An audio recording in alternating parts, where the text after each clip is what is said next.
திண்டுக்கல்லில் பல லட்சம் செலவில் கட்டப்பட்ட கழிப்பறைகள் பயன்பாட்டிற்கு வராமல் இருப்பதால் சுற்றுலா பயணிகள் அதிருப்தி அடைந்துள்ளனர். திண்டுக்கல் மாவட்டம் கொடைக்கானலுக்கு தினமும் ஏராளமான சுற்றுலா பயணிகள் வந்து செல்கின்றனர். இவர்களின் வசதிக்காக அரசு மருத்துவமனை, ஆனந்தகிரி பகுதியில் உள்ள நீதிமன்றம் மற்றும் பிரயன் பூங்கா அருகே பல லட்சம் ரூபாய் மதிப்பீட்டில் கழிவறைகள் கட்டப்பட்டன.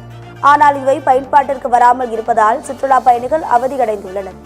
இதனை கருத்தில் கொண்டு மாவட்ட நிர்வாகமும் கொடைக்கானல் நகராட்சியும் விரைந்து நடவடிக்கை எடுக்க வேண்டும் என வலியுறுத்தியுள்ளனர்.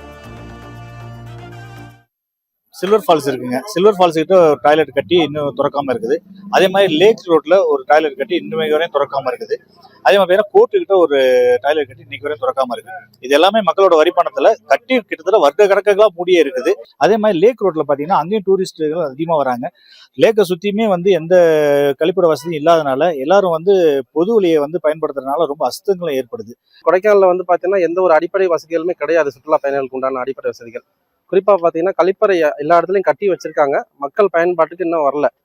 குறிப்பா அந்த சில்வர் ஃபால்ஸ் பக்கத்துல கழிப்பறை கட்டி இருக்கு, கோர்ட் பக்கத்துல இருக்கு, இன்னும் டவுனுக்குள்ள நிறைய இடத்துல கழிப்பறைகள்லாம் இருக்கு. ஒரு சில இடத்துல கழிப்பறை இல்லாமலும் இருக்கு.